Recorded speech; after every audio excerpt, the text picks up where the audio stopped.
Alright, well, we're gonna get started. It looks like everyone is settled in by now. So make sure, again, if you haven't already, to scan and sign in for the form. And hopefully you have a chance to meet and start talking with some of your team members. So for those of you that don't know, we're going to start it and kind of quickly explain the agenda for today. So first, I'm going to cover what is the design challenge for those of you that don't know what it is.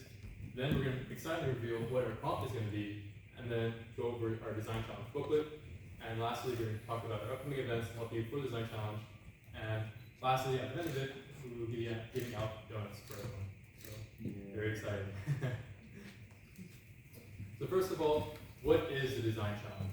So for some of you, this is your first time competing, and I'll try to give a broad overview for those of you that don't know what it is. So the goal of the design challenge is ultimately to give you a bespoke portfolio that you can showcase to potential employers and be able to market yourself as a UX designer. So through this, you'll be creating a high fidelity prototype with either by yourself or with a design team to solve based on a predetermined prompt that we will announce shortly to everyone. So I'm going to hand it over to Mark to kind of give it more a explanation on why you guys should participate. Okay, so why should you participate in the design challenge? Well, it is a very great opportunity for you to enhance your problem-solving skills, collaboration, and your design abilities. By the end of this challenge, you will have a full case study to add to your portfolio. You will be able to compete for monetary prizes as well as network with industry professionals. And last but not least, you'll all be able to attend our banquet and celebrate your achievements at the award ceremony. So,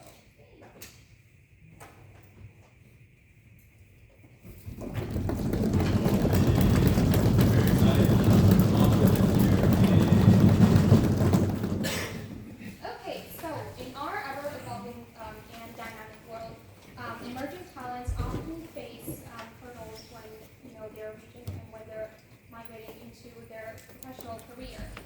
The path to professional growth is always riddled with feelings of uncertainty, frustration, and even hopelessness.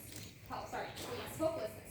So as designers, we need to think, how can we harness our creative expertise and help support and enhance young professionals' journey as they're embarking into their career, into their professional careers.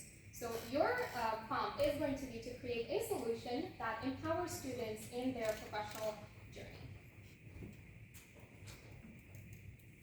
Now that you know what the prompt is, I'm going to go over our design booklet.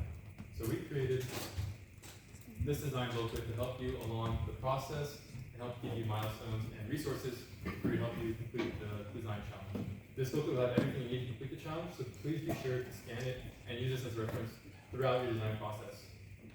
So I will go ahead and pull up our booklet and go over with you all to give you all a brief explanation of what it is.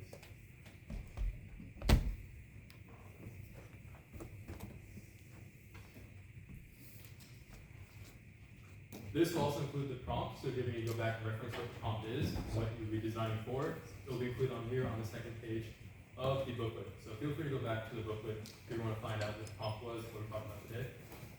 But I'll be talking about the roadmap and what you guys can use as a general guideline for the milestones you should be having and due dates for each of those. So through the design challenge, we'll be going through the entire double diamond design process, and I'll help you use and showcase that for your case study and the end result.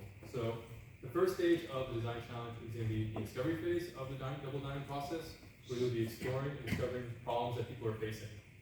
And then after that, we follow up with the second stage, which is the exploratory phase. You'll be condensing the information you got in the discovery phase into key features that you want to incorporate into your design. Then we'll be converting that into low-fidelity wireframes using design software such as Figma or Adobe XD, and converting that into a brief mock-up of what it will look like at the end result, and going through the user journey and some key features that you'll be having in there. Lastly, you convert that into high-fidelity prototypes, which is the UI version of it, making it aesthetically pleasing and visually very nice as well. And then prototyping that to go through the entire journey and having that into a nice end result. Lastly, the last stage, we'll be combining that into slides, which you will submit to us. And that will be what you will be able to showcase at the design challenge if you are a winner of the challenge. And lastly, a key date, be sure to mark this on your calendar. The last date for the deadline for this project is November 1st, 11 to 9 p.m. So make sure to mark that down and keep that in mind as you're going through that process. And again, I do want to say that this is a recommended timeline, and these are all recommendations for you. You don't have to like go by these step by step. These are all recommendations. Feel free to go through it at your own leisure, at your own pace, and we guys are comfortable with. So some really good tips that I want to give to everyone before they start the design process is to make sure as you're designing, be really focused on the user. Because at the end of the day, you're designing it not for yourself, but for the people that are going to be using the app. So some key things to keep in mind in order to know what you're designing for the user is you need to understand who you're targeting for your app. So finding out who's going to be the people that are actually using it. And you can use stuff such as what motivates them, what are their key drivers, and what are their forces that are going to be keeping them and making them use this app. Another thing to keep in mind is what are their short-term and long-term goals as well. So make sure to keep that in mind as you're designing as well. Next up is going to be when you're problem solving, try to figure out what pain points they're having with the current apps. What points create frustration? Is there too many steps? Are there too many screens? What is causing issues with their current process? And after that, make sure you find out how are they currently addressing this issue. Is it through an app? Is it through an outsourced means? Is it through a different way? So figure out what they're currently using to solve their issue. And lastly, consider the environment that they're using this app. Is it at home? Is it at school? Where are they using this? Another thing to keep in mind is their lifestyle. Who is using it and how are they, or like what cultural implications are there as well? So for example, if you're making a recipe app, are there some certain people that have cultural restrictions to what foods they need to eat or can eat? So make sure to consider their culture and their backgrounds as well as you're designing the app. Another thing to consider is accessibility. If someone's old and using the app, it might be hard for them to see the screen. So incorporating some elements so you can expand the screen size or creating high contrast text will help them with their visibility. And again, we condense this information on these user-based problem-solving lifestyle into 3 quotes that you can refer to as well. So persona, make sure to keep this in mind as well as while you're designing, is that a persona represents a group of users and is not a single user. So as we're presenting personas for this design challenge, keep that in the back of your head that this represents a group, not a singular person. Another thing to consider is that carefully consider different groups of users and cater your product to their unique needs. Again, this goes back to the sentiment that you're not designing this for yourself, you're designing this for your user. And lastly, transform pain points into opportunity for improvements.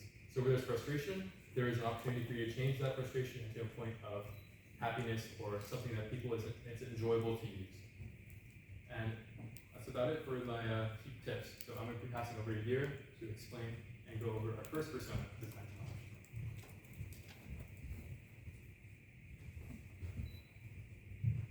So the first persona you are going to be introduced to is Chance Okongwu. He is a 19-year-old software engineering student in his sophomore year of university.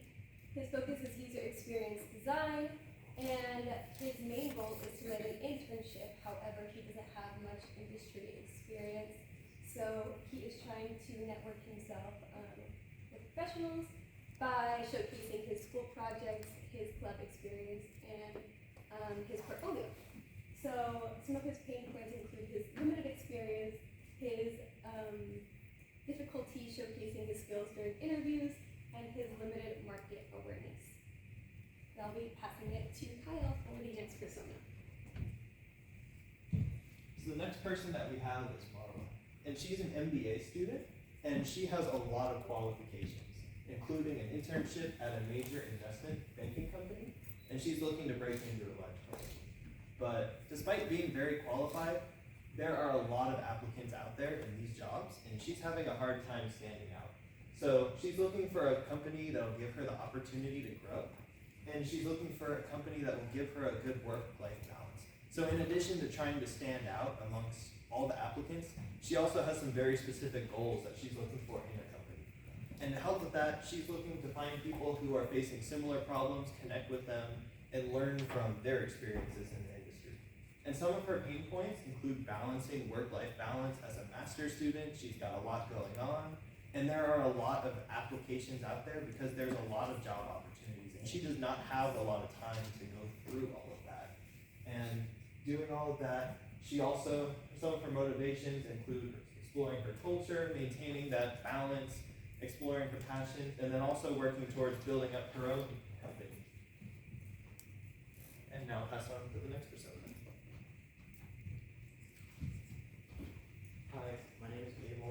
for our third persona, we have a guy named Tim. He is 20 years old, studying arts and technology.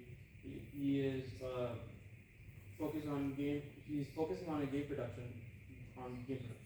After working as a musician, he's pivoting his career towards game development. After returning back to school, Tim is trying to break into the competitive industry and keep his skills current, while networking and contending with younger peers like himself. He struggles with skill gaps, competition for roles, and financial pressures. Tim is motivated by providing for his family, for continuing his growth, and for advocacy. Now here, I'm giving it back to Shaz. Alright, for stage one is discovery research, which involves analyzing existing data and user feedback to gain insight on product UX. So we have 4 types of discovery research. We have archival research, user interviews, surveys and questionnaires, and field studies. So archival research is reviewing existing papers, articles, and documents, and using that as relevant to the prompt. For user interviews, that's conducting one-on-one interviews with people to gain their valuable insight. Surveys and questionnaires are like surveys or Google forms that you can give to people to collect mass data.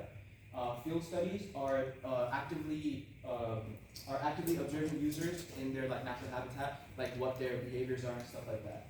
So the task you have is using the personas we just went over. Select 2 or more of the mentioned types of mentioned discovery research and use them to basically the most relevant ones you could use in your design challenge. And analyze the data collected to identify key insights, trends, and common pain points. And I'll be handing it off to Pooja. Okay, so the last stage for the research that you'll be doing for the design challenge is the exploratory phase, which is what you will do to build upon the research that you would have done during the discovery phase. There are a broad list of different kinds of things that you can do for exploratory research, but these are the 4 that are most accessible to students. So we have highlighted those. One of them is competitive analysis. So you'll take existing products and compare and contrast them and find the strengths and weaknesses within them and use that to build your own product. User stories are the who, what, and why of the user personas that we have created for you. So you'll be creating one sentence fictional stories of what the users are trying to gain from a potential product that you will be creating. So it is like as a type of user, I want to create an action, and there is a certain benefit that comes from that action. So that is what you'll be doing for user stories. Journey mapping is when you take a specific scenario or a task and you define the specific steps that the user takes when trying to complete that task.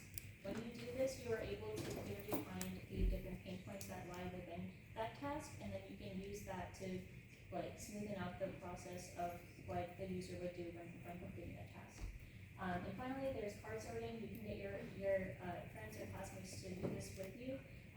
This will really help you create the informational architecture of your application. So the different sections like within the menu and stuff like that. So you will create different labels and you'll have them on cards, and you'll have your participants group them into different categories, and that will help you create your informational architecture.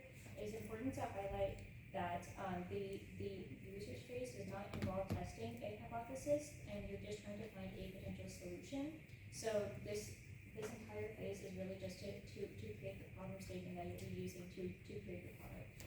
And the task that we have for you is to select 2 or more of the mentioned types of exploratory research, or you can find your own methods of research. You can analyze the data that is collected from the exploratory research, and based on that, you can pinpoint the areas where a new product can make a significant impact, or where you can improve existing pain points.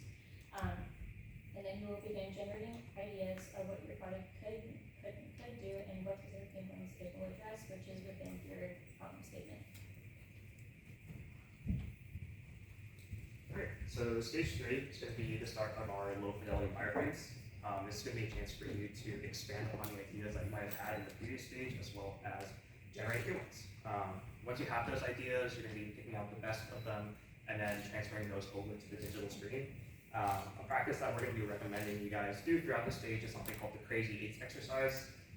We'll include instructions within the booklet, so all of these are linked, but essentially what it is a rapid way to really quickly create ideas, and this can be applied in a variety of ways. You can use it in order to find potential solutions to a user problem that you might have. You can also use it if you're trying to figure out a feature list, so if you don't know what type of features you want to actually include in your product, this is a great way to do it.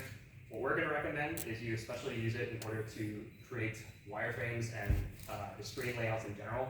So for example, if you are trying to figure out how to organize information on your home screen, at the end of the Crazy Eights exercise, you should have 8 different variations of your home screen, and you'll be able to pick and choose the best aspects of each one. Once you have those, you'll be transferring them over to the digital landscape. You can do this with a variety of software out there. There's tons of options. We're going to be primarily recommending Figma, but there's also things like Acture RP, Balsamic. If you saw Adobe XD, there's that. And then if you guys are kind of just like unaware of how to do that and how to start the wireframes, again, we'll link resources. So it should be all pretty easy. And then it's also a really quick Google search away. At the end of this process, you should have 3 basic wireframes done. One for your home screen for your product, and then at least 2 other screens for your features, and just kind of showing that off. And then I'll pass it off to Varsity to talk about stage 4. Okay, so stage 4 is the high fidelity prototypes. In this stage, you're going to use the low-fi wireframes created in stage 3 and convert them into a high fidelity prototype. To do this, we encourage you to focus on 2 main things: the UI of the app, like the look and feel of it, and the interactability, the prototyping of the app. So for the UI, you can do things like add colors, fonts, and themes for the app, or like the general branding, and we encourage you to do that with intention. So like the colors and fonts that kind of exemplify the message you're trying to put out in the app. Once you do that, you're going to head over to prototyping, which just basically means making the screens that you've designed with color now, making that interactive. So like if there's a screen that has the button next on it, instead of just showing what the next screen would be, you can make it interactive so the user would click the next button and the next screen would pop up, whichever that's most easy. And then Figma is great to do that. So by the end of this stage, you should have 3 hi-fi wireframes that you can put into the next stage.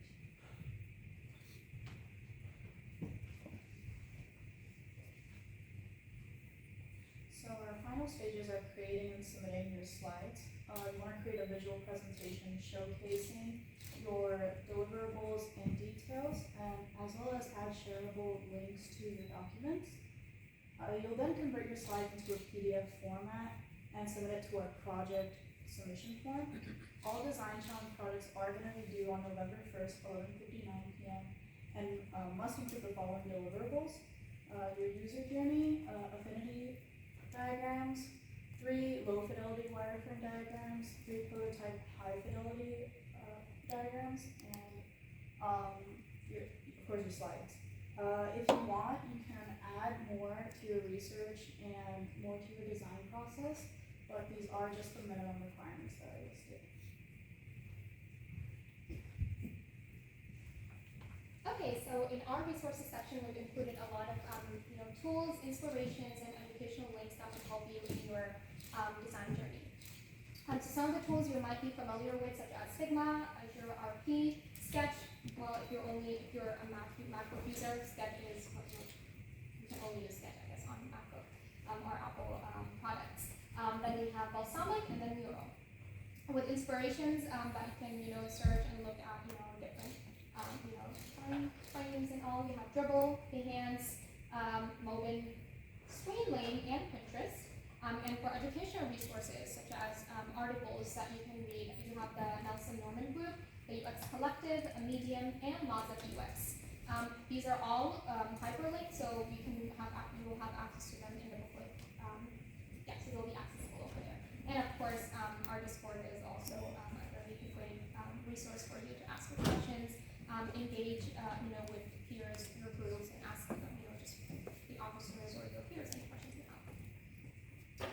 Next, we are going to go through an example from a submission from last year. So, Chef Daddy, the group that designed this, won 2nd place last year, and we're going to walk you through what they included in their final presentation. please be aware the submission guidelines for last year was different than last year, so this should be just, an inspiration or an example that you're looking at. You're not going to follow this from A to Z. So this is just for you to look at how a submission should be. So you will have the problem statement in there, just as they included it, and just include key information on what your problem is and what you're trying to solve. Then they also included the personas of the users they're trying to work for, such as their preferences, their health, their diet, their time, their experiences. And then they also included some survey insights. What students have said about their experience when they're having trouble accessing recipes or online anything to do with food as your student. Okay, and then they of course included their solutions. So these are the solutions that they thought that would work great for their app, such as learning techniques, step-by-step process, Canvas resources, connect them to stores, nutritional info, and encourages cooking. So these are the solutions that they found that would work best for their application. And we're going to just walk you through what a high fidelity prototype should look like. This is what they have created. So yours is of course going to look similar, but not exactly similar. You're just looking at this as a reference. Of course, yours is going to be different.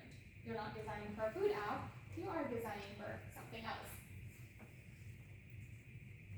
But they included, of course, we only require you to do a couple, but they did include multiple screens and graphical features in there.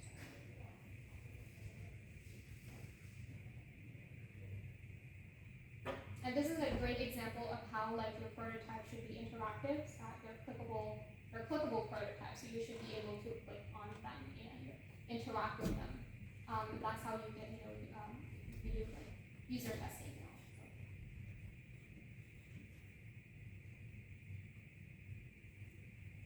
all. Okay, so I hope we answered all questions or concerns you might have had. If not, then this is your chance to ask them right now. So if you have any questions, you can raise your hands and ask them right now. Yes? So the prototype that you created on which platform? That was, I believe, created on Figma. So the tools that we showed you in the resources page in the first line, those are the tools that you would typically use to create your wireframes and prototypes. So you have Figma, Balsamic. I mean, if you have XD, you can use that as well. I don't know how you can use XD nowadays, but yeah, those are the tools that you would use to create your prototypes. We can get a copy of this presentation. You will have, so the booklet is accessible online and we will include it on the, on the link tree. On your website. I'm sorry? Yes, it's accessible on our website, yes. So you can just scroll down, and even if you are on our Discord, we will be sending them out on Discord as well, on Instagram, so they're all going to be everywhere, so including our website. What do you criteria for judging in general? Would you look at the design quality in general, or would you be looking at how user-friendly the design is versus the creativity versus the user-friendliness, how would you judge? I would say both. We are going to get the rubric out, so yes, it does definitely has to be user-friendly, and it has to be visually appealing too. Any other questions? Any questions? Yes. I have a question about the registration for the group thing, the online. So I registered for a group of 2. Is it I don't know how to put my team member's name into it. I just put mine and then have no additional thing. I don't know if you can answer that or if I should ask. So you added your team member's name in the comment you said? No, I just said, I don't know. I just put my name and then no additional. Okay. Maybe we can talk about, just come to me after our presentation and I will help you with that. Okay. Okay. I saw one more hand. Yes. So you're supposed to develop 3 high fidelity app screens. Does it matter which part of the app this screen belongs to, or is that entirely up to us? So we did mention that you you have to have at least, sorry, I meant, we mentioned that you do have to have the homepage and 2 additional features, but other than that, you have the freedom to add any other ones you want. But those are the requirements. You have to have the home screen and 2 features. Yes. Yes. For the 3 personas that you showed, is that, are we supposed to include that in our research, or do we supposed to generate our own persona? I wouldn't say you are going to use those personas. I mean, we already gave them to you so that you can use them. I wouldn't say you're going to generate new personas, but whatever you get from your surveys, your interview, or I should say your exploratory and discovery research, you are going to create just like something that you saw in the presentation. They just had like an overview of them. You're not going to create 3 separate personas, but you're going to kind of gather them together and take out essential points and have them. You don't need to create a completely new one. Any other questions? Oh, yes. What if you don't have a team formed up? Are you guys going to help form teams or Yes, I was going to get to that right after the questions, but glad you mentioned. So I hope there are no other questions. I mean, if there are any other questions, let's say no. Otherwise, I'm going to move into teams and talking about groups. Okay, so yeah, my emphasis was going to be on groups and the importance of them. Especially like if you wanted to be on like work with a group and you were not able to. The name tag that we made you, sticky note that you put your names on, that's for you to, okay, you know what, before I say that, how many of you already have a group? Raise your hands if you have a group. Okay, how many of you do not know who your teammates are? Yay, okay, so that was what I was going to say. So these sticky notes or name tags are going to help you find your teammates, but of course I'll try to assist you with that as well. Yes, so during socializing, we'll be serving some donuts and lemonade outside. That I was going to mention that use that time to 1, meet with your teammates, and 2, if you don't know who your teammates is, we're going to find your teammates. If you know where they are, please put your sticky notes, wear them on your shirt, on your arm, however you want to do it, and we'll try to like segregate the group, or like if you already have a group, if you already know your teammates. If you don't know who your teammates is, then we'll try to find it that way. Any other questions about teammates? And the officers will be out there to kind of assist you with that, so we won't be alone. Next thing, we have a surprise for you. Submission deadline was going to be tonight, but we have not submission when I say registration deadline. Design challenge sign-up deadline was going to be tonight, but we have extended it until Sunday night. So if you have not registered yet, or if you know someone who has not registered yet and would like to participate in the design challenge, you can let them know that we've extended it until Sunday night. So yeah, you can register then.